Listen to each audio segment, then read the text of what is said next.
Welcome back on this fine Sunday morning.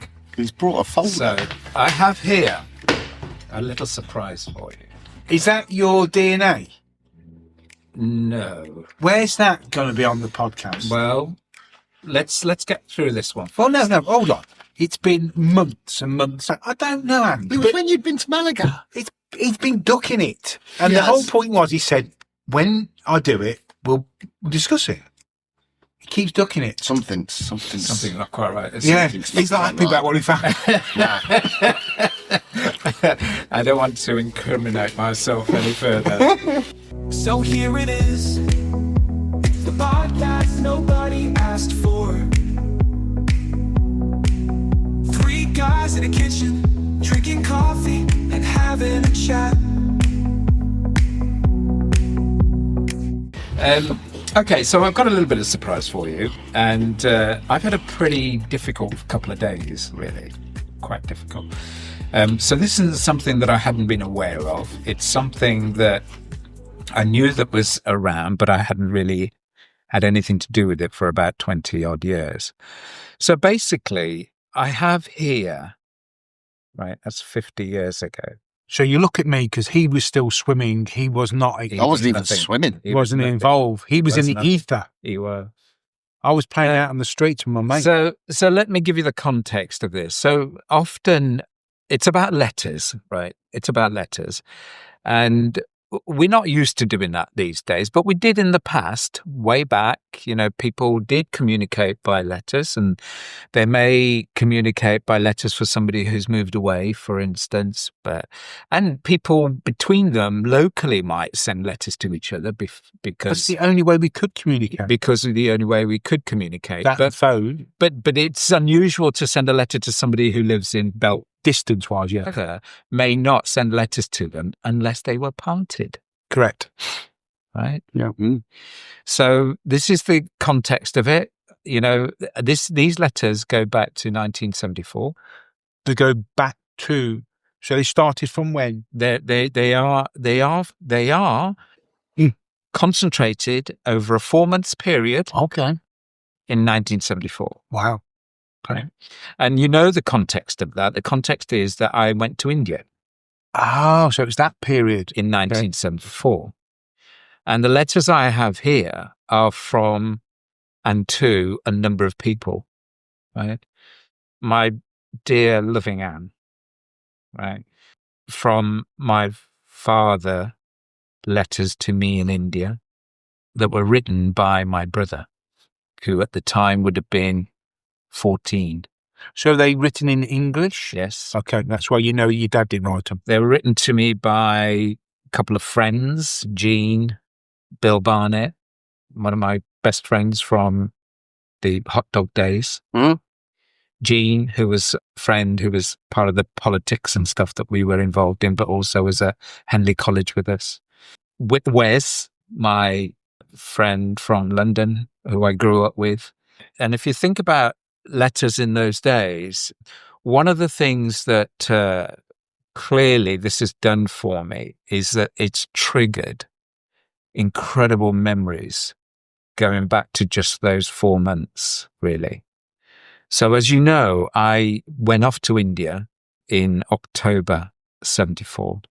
I dropped Anne off at university, and literally within days, I left to go to India. Okay. And so the letters, I'll talk about them individually a little bit, but the letters, the ones that have really, I've felt really deeply about are the ones from Anne. And bearing in mind that she wasn't a person who easily expressed her feelings about me, shall we say, specifically. And that was fine because, you know, some of it just didn't need to be expressed in a kind of way.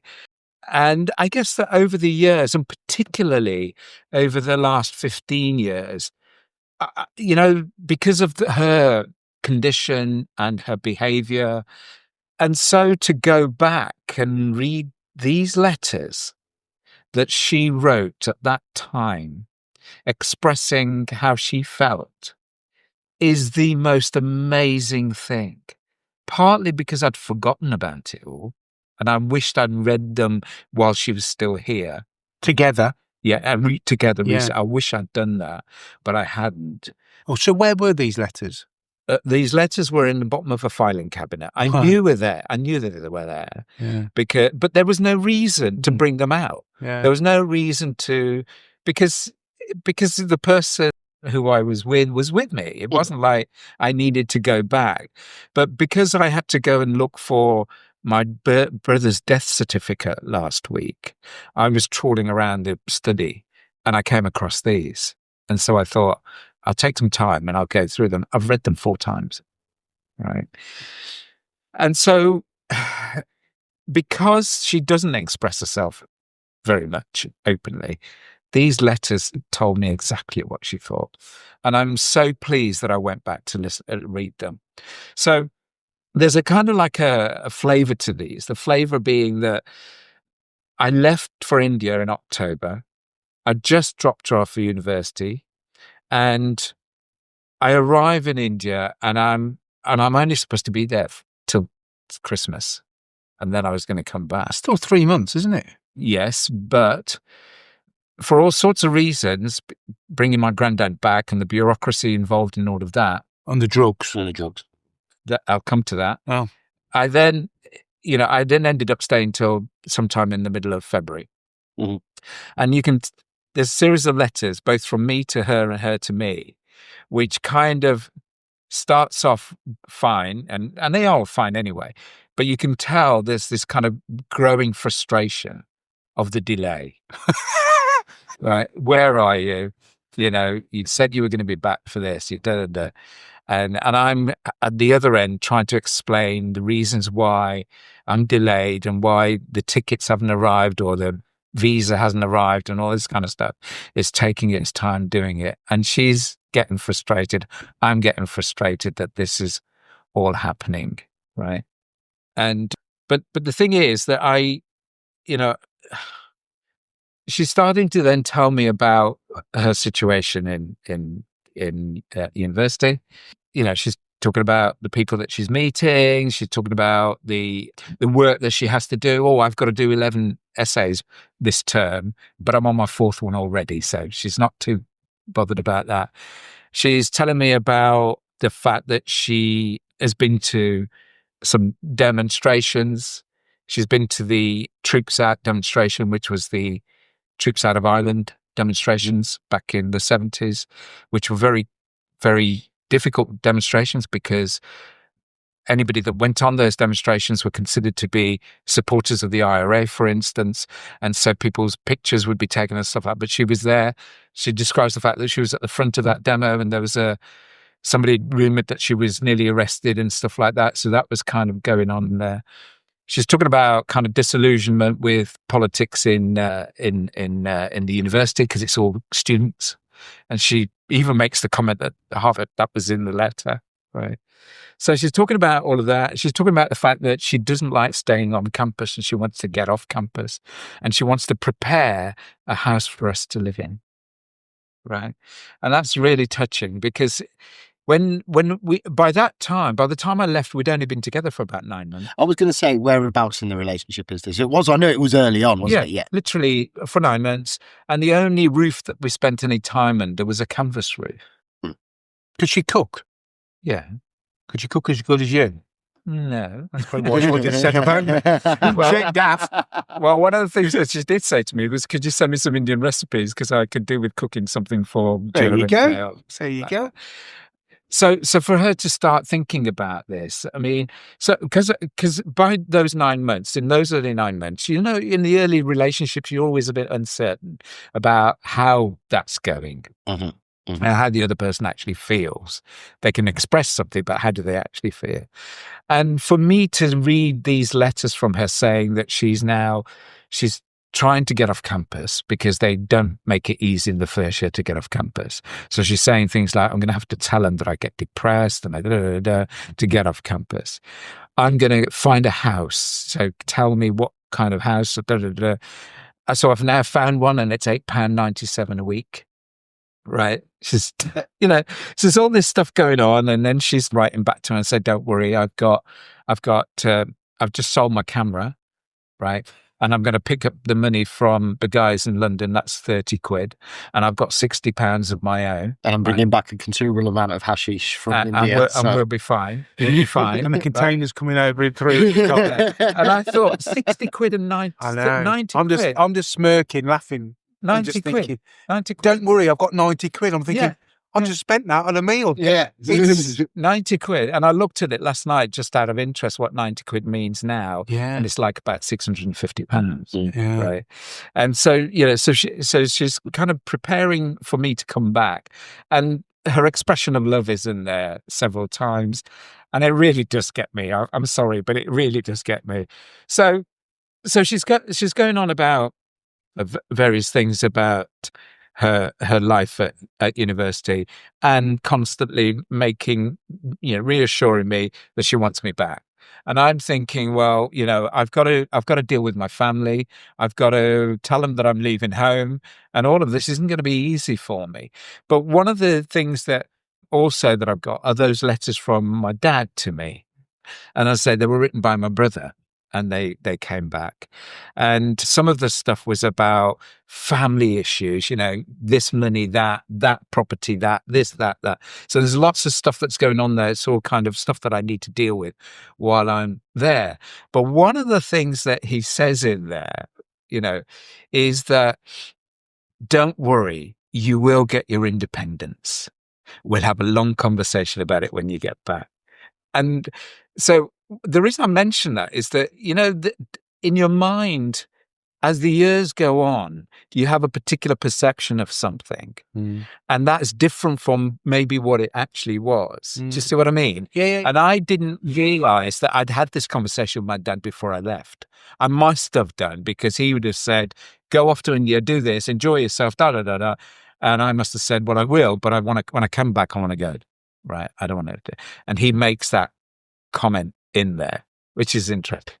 The intoxication substance, if you like, was something unique that is unique to India. I didn't mention this before to you, but it's when they make up this particular paste, if you like, that we talked about, is made from cannabis leaves only, not from the tips, which are the most potent. Mm-hmm. So it's kind of like a lower level of the stuff, but it can take up to 3 hours to kick in, but then it can stay for ages afterwards.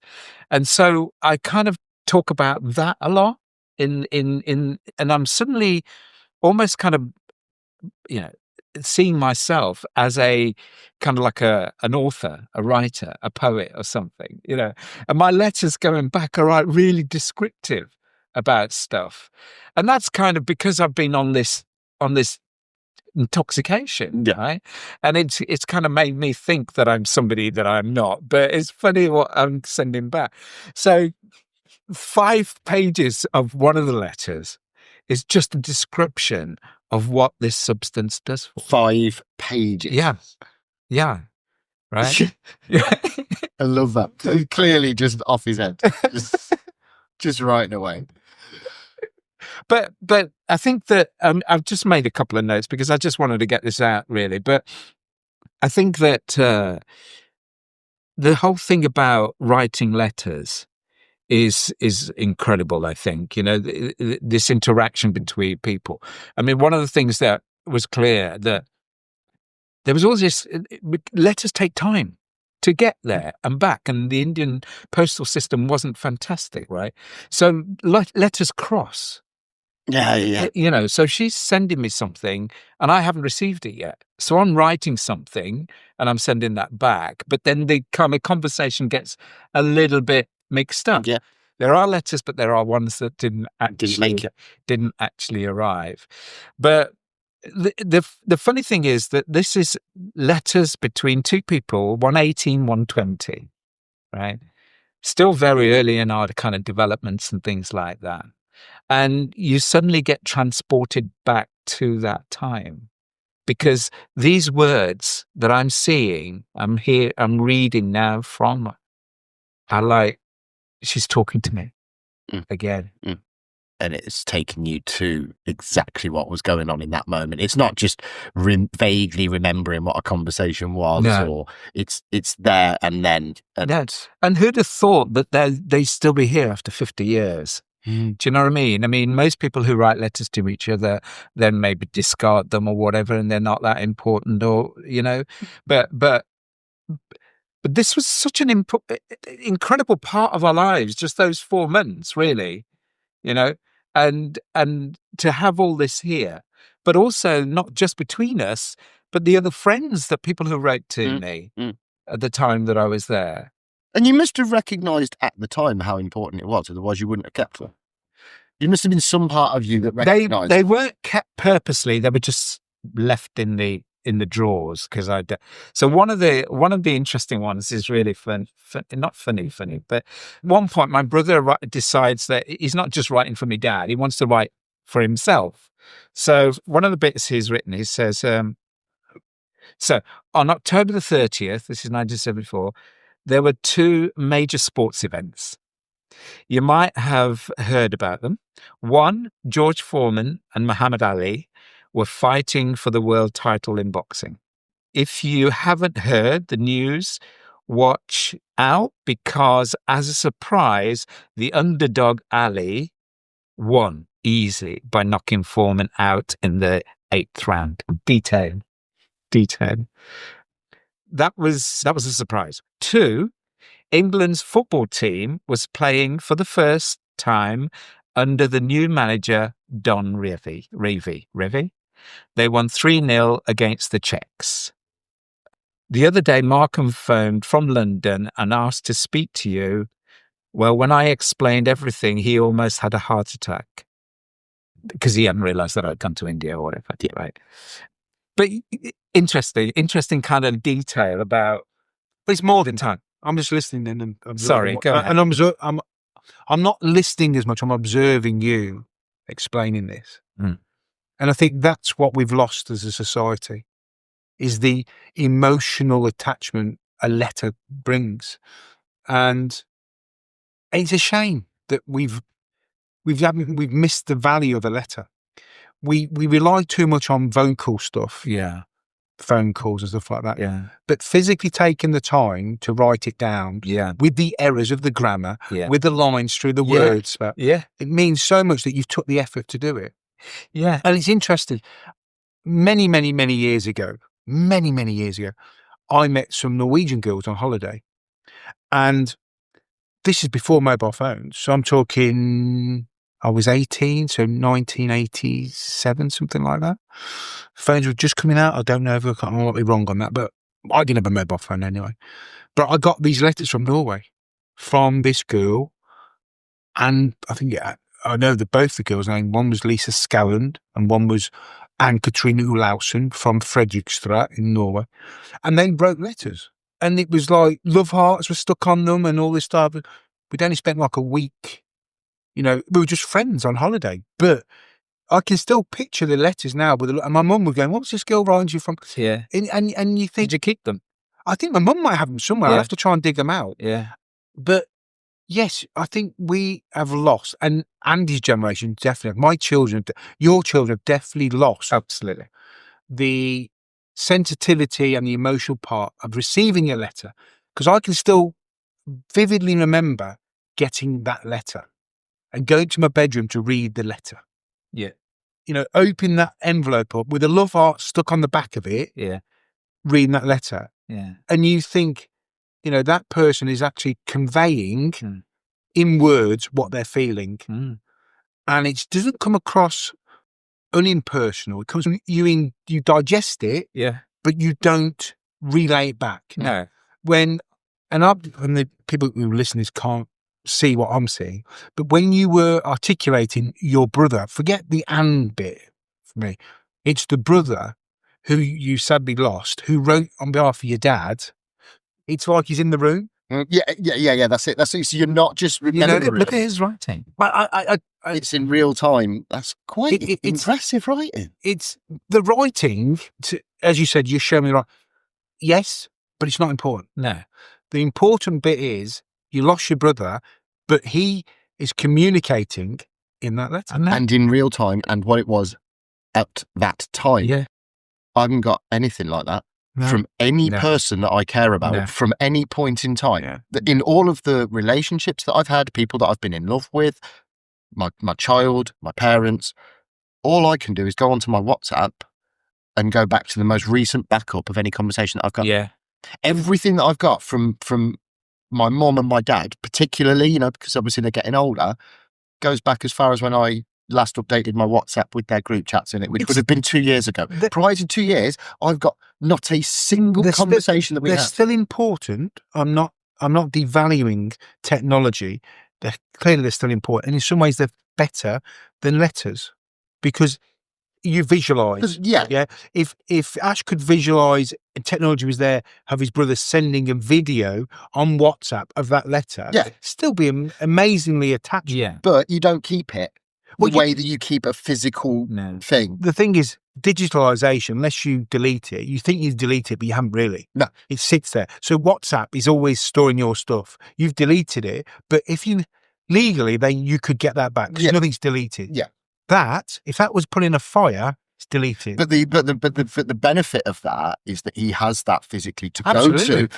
Right. In 74, because there were demonstrations about grants and student finance and all that kind of stuff. And there was and she said, I'm sorry, she's written on here saying, I'm sorry that the I'll get you going. I know. She says, I'm sorry that the writing's not great, but you know, I'm sitting cross-legged on the floor in this occupation of the offices. So the interesting thing on that, so referring to this letter here and pointing to it, right, she puts the address as the address where she was, but the story isn't being written from that address. No, it isn't. No, it isn't. And so then when you talk about real time, then she stops writing, right? And then she comes back to it. Because she had to get up. Yeah, she has to get up and do something else. Yeah. And then she comes back and said, oh, now this is happening. It's like, you know, it's like reporting. It's like reporting. And it's just amazing. So, and then you've got, this is from Bill, right? My mate Bill from the Hot Dog says, I didn't know he'd written to me. Yeah. Right. And Bill, he should have been a comedian, right? So I'm writing on a small piece of paper because the letter looks longer. And it looks as if there is more here than there is. Choose your font size. And it's a, hope you are well as it leaves me the same as it leaves you. That's no, I shouldn't say that. We're over there. Anyway, it goes on. Is what happened to the express banana boat? And did your elephant break down? And your letter finds you as it leaves me. Do you know what I mean? I didn't know he'd written to me. So I'm going to send that back to him. And look, do you know what he said? He said something about I forget what it was now, but it's got blood on here. That's blood. No, it's not. Oh. Of course, it's not. So he's made blood, and then there's some reference to poo. So he's got poo on there, and then there's a reference to smoking dope. Look, That's cool. That. Look, That is cool. Is that because you've written to him about you smoking dope? I don't think I wrote to him. Okay. I don't think I wrote to him. Well, mustache Ash, as I've left my left sock in the oven basting in onion sauce. You sure he wasn't on dope when he wrote that? So that was Bill, and he's very funny. And then there's Wes. So this is Wes, and I've made mention about his writing in my speech at his birthday. Look, Wow. It's really small. It's really good, but it's very old school. Yeah, it takes a little while to digest that. Yeah, but there's the error in the correction that you get from a letter. yeah, but you see, I mean, it took me ages to read that. Last night. Yeah. It took me ages to read that. So that was from him, and it's so funny. It's so funny. No, I can't express the importance of, the idea that you've got anticipation. Yeah. You're waiting for a letter and the anticipation of it. She's written in here, if you could see my sorry face every time I go to this union office to see if there's a letter. Oh. And there isn't. So which one's Anne's? This is Anne's. Because can I just see Anne's handwriting? Yes. Yeah, and that is true. You would rush, Yeah. to the post. Yeah. my mum and dad would get the post in, or it'd be in the post box or through the letterbox, and it goes, anything for me. Yeah. And look at the paper. Yeah. Look, the paper. Yeah. Yeah. Right. Tissue paper kind of Yeah. stuff, isn't it? So this is, I talk about, Is that you? Is that yours? I'm writing this part of the letter. Yeah. Is this your writing? Yeah, this is my writing. I'm writing this part of the letter about something so excitingly beautiful that is known to me and thousands of other Indians as bang. And this is Yeah. so this is on pink paper Yeah. with 2 flowers. Yeah. Simulating whatever that may be. It has given me the most exciting, the most intriguing, the most rewarding experience that I've ever known. That's because you're not living in reality. Comes only second to experiencing you know what. Oh my Ooh. God. Lula la la Ooh la. la la. Yeah. Okay. Just this one, though, that's the end of Anne's one. I've not read. No, go what's ahead. in I there, don't but mind. it was I just don't the mind. last little bit there that she said, there's obviously things going on. The important thing is that I've got a house and it will be ready for you to move into if you want to come and live up here. So just hurry up and come home. Oh, bless. That's lovely, mate. That's lovely. Yeah. That's making me a little bit. Yeah, well, it should do. Joking. It should do. And this is the point of having a letter. Letters are called love letters for a reason. Yeah. But just to put it back into context, and we'll maybe finish with this, but what she thought at that time, which has been slightly kind of obliterated over the last 15 years and what happened to her. So this has meant an amazing amount to me today. Yeah. Really. Genuinely, I'm reading that and I genuinely do have a tear in my eye, which is something that we've spoken about Anne a lot. But obviously, I didn't know her. We met, but I didn't know her. And that's kind of made me feel even, and not in the same way, but I've got a little bit more of an attachment by reading that. That's really nice. And that's, like I said, and we keep going on it, our generation, Ash's and my generation, we can connect with these. Unfortunately, you can't. No. And what I would install you to do, write a letter to your daughter. On a regular basis. It would even it just have to be regular.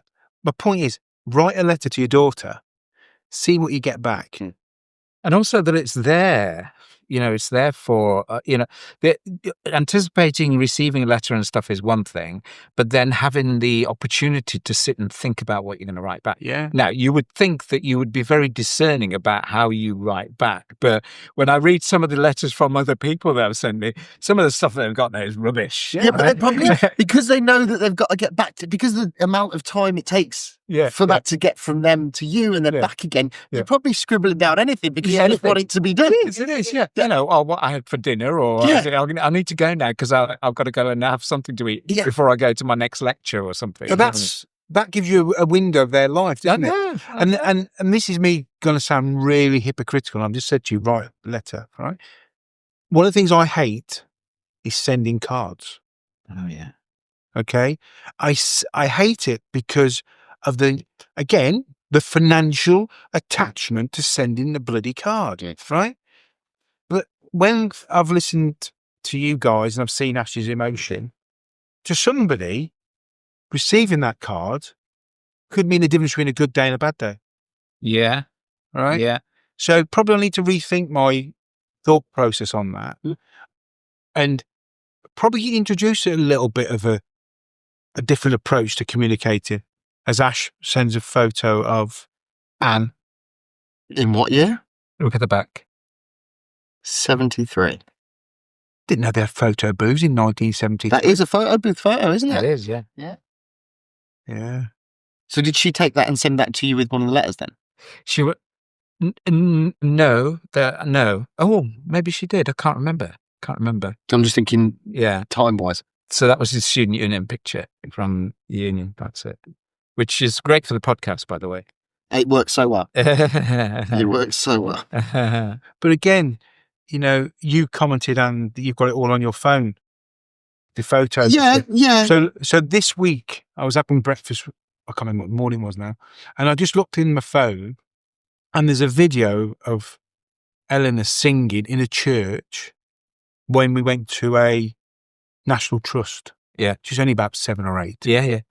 And she sings God Save the Queen. Yeah. Right? On her own, There's nobody in the church. We just walk into one of these churches you Sure. can find on these, stately homes have their own private church, don't they? Yeah. And it was hilarious to watch it. Yeah. Really funny Yeah. to watch it. Yeah. And it just makes you think. And we don't do enough of it in our family, and I'm not sure I'm going to correct it or not. We don't capture enough of stuff, Yeah, I think. and that what Ash has alluded to is a snapshot of capturing something, and you can't replace it. So thank you, Ash. That was good for you to share that. Yeah, I'm sorry. It was a bit self-indulgent, I know. No, that was no. But it did, because I mean, all that's happened since Friday when I picked these up and started reading them, the whole weekend has just been flashbacks, and that's the impact that it's had. I mean, look at the kind of. I mean, this is 50 years old. Yeah, what you're seeing here Yeah. is 50 years old. Yeah. And I think, unfortunately, my advice is look after it better than what you have been. Yeah, There's some of those stuff there, I mean, it's important to me how important it is to other people. not- It's just, it's to your boys, okay? yeah, maybe. yeah, At the moment, no. No, but But in future, yeah. for them to connect back, Yeah, how you've just found that, Yeah. imagine how they would find it. yeah. and that's another, just what you said there about having flashbacks, and what you've said about a video. See, your phone now. My phone will just go, "Oh, do you remember this day? This was 4 years ago. This was 6 years ago," which is great because it's a really nice way of going. Oh yeah, remember 4 years ago today? That's where I was. Like, that's nice, but it also removes the physically going into a room and finding it out, because I just get a random, because it's constant. Oh, this was a year ago today. This was 6 months ago today. Do you remember this from 4 months ago? Because it's constant. Don't pay as much attention to it. It's just kind of like, I was in Scotland 4 years What ago. do you think about the connection with writing?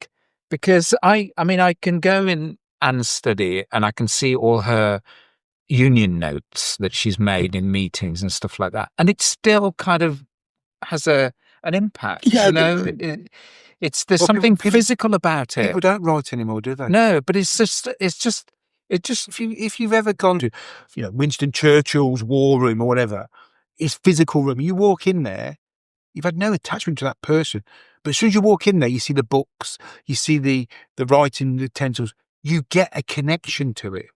Yeah, right. You do get that eeriness. The air stands on the back. You're thinking, God, he was sitting here. You can go in upstairs and you see Anne.